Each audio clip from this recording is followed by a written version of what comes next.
A ver, seguro que hemos oído hablar un montón de veces de la crisis de la democracia, ¿verdad? Pero, ¿y si el problema no fuera el sistema como tal, sino de dónde viene? Hoy vamos a darle una vuelta a esto, sobre todo en América Latina, para entender por qué un modelo que prometía libertad a menudo se siente como algo impuesto y, bueno, por qué está ahora mismo en una situación tan delicada. Es que la democracia parecía la gran respuesta, ¿no? La solución definitiva del siglo XX.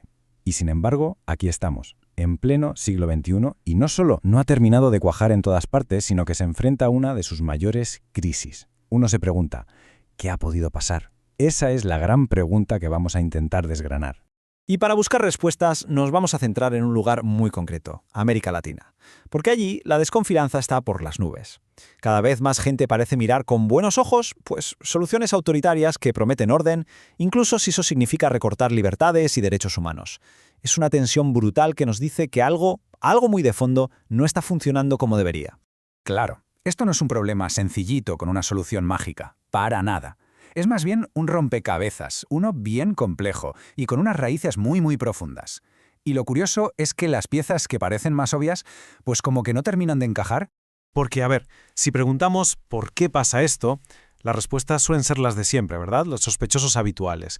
Que si la inestabilidad política, que si la desigualdad económica, el descontento social. Y sí, claro que son factores importantes, por supuesto, pero no cuentan toda la historia. Son, por así decirlo, solo la punta del iceberg. Y aquí es justo donde la cosa se pone interesante, porque entra en juego el filósofo Enrique Dussel con una idea que lo cambia todo. Él sostiene que para entender de verdad la crisis en América Latina hay que ir más allá de lo evidente. Hay que mirar a lo que él llama un factor de origen, como una especie de pecado original que lo tiñe todo desde el principio. Y claro, ese origen, ese pecado original, nos lleva de cabeza a la época colonial. Para resolver este puzzle tenemos que viajar en el tiempo y ver cómo exactamente llegó la democracia a la región. Porque, y esto es clave, no fue un proceso natural, ni mucho menos. Fijaos en esta línea de tiempo que lo deja bastante claro. Antes de que llegaran los colonizadores, ya existían formas de gobierno propias, con su propia legitimidad y muy arraigadas en la comunidad. Pero el modelo de Estado-nación y la democracia liberal no nacieron de ahí. No, fueron impuestos desde fuera, por la fuerza, aplastando todo lo que había antes. Y ojo, no estamos hablando de una transición suave ni de una mezcla de culturas.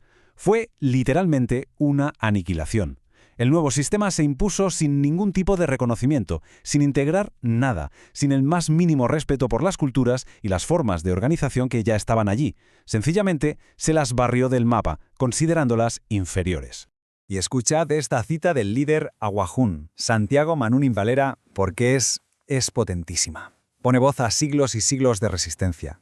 Viene a decir que a pesar de todo, a pesar de la colonización y la imposición, la identidad original no se ha esfumado. Solo está ahí, aplastada, esperando el momento de volver a ser. Así que, ¿cuál es el meollo de la cuestión?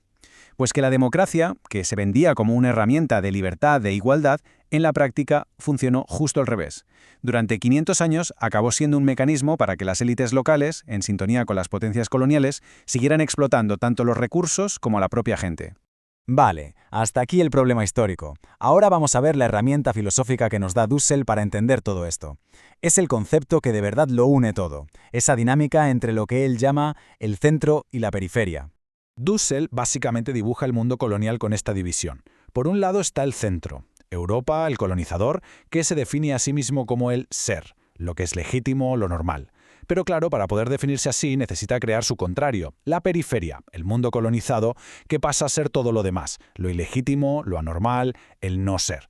Y por tanto la política, la cultura, todo lo que venía de la periferia se declaró automáticamente inferior, como si no fuera de verdad. Pero aquí viene el giro de guión, la genialidad de la filosofía de Dussel. Porque él le da la vuelta a la tortilla. Argumenta que el centro está agotado, está estancado, y que la verdadera capacidad de crear algo nuevo, la transformación real, todo eso viene de fuera, de la periferia, de ese supuesto no ser, de las víctimas del sistema. Es desde ahí, dice él, desde donde emerge una nueva voluntad de vivir que tiene el poder de cambiarlo absolutamente todo.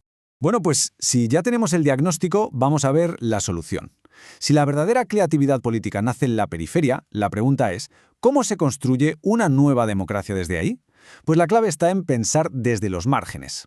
Y para esto, Dussel propone un camino bastante claro. Lo primero, hay que pensar desde la experiencia de los oprimidos, ponerla en el centro. Lo segundo, El poder tiene que construirse de abajo hacia arriba, desde las bases populares. Lo tercero, y esto es fundamental, es combinar la democracia representativa que conocemos con una participación ciudadana real, donde la gente pueda controlar e incluso revocar a sus gobernantes. Y todo esto bajo un principio que lo resume todo: mandar obedeciendo. O sea que el que manda en realidad está al servicio de la gente. Ahora bien, nada de esto se puede hacer si no se da el primer paso, que es el más importante de todos. Hay que romper con la idea de un Estado-nación único, homogéneo, y reconocer la realidad, que América Latina es un mosaico de pueblos, de naciones, de culturas, y todas ellas tienen que estar representadas. Y terminamos con esta pregunta, que en el fondo es el corazón de todo este análisis. La idea de Dussel es un desafío en toda regla. Nos invita a dejar de mirar siempre a los mismos sitios, a los centros de poder de siempre, para buscar respuestas. Nos invita a pensar que quizá la próxima gran transformación, la que salve a la propia democracia, no va a venir del centro. Quizá ya están haciendo ahora mismo, en los márgenes. Una idea, desde luego, para darle unas cuantas vueltas.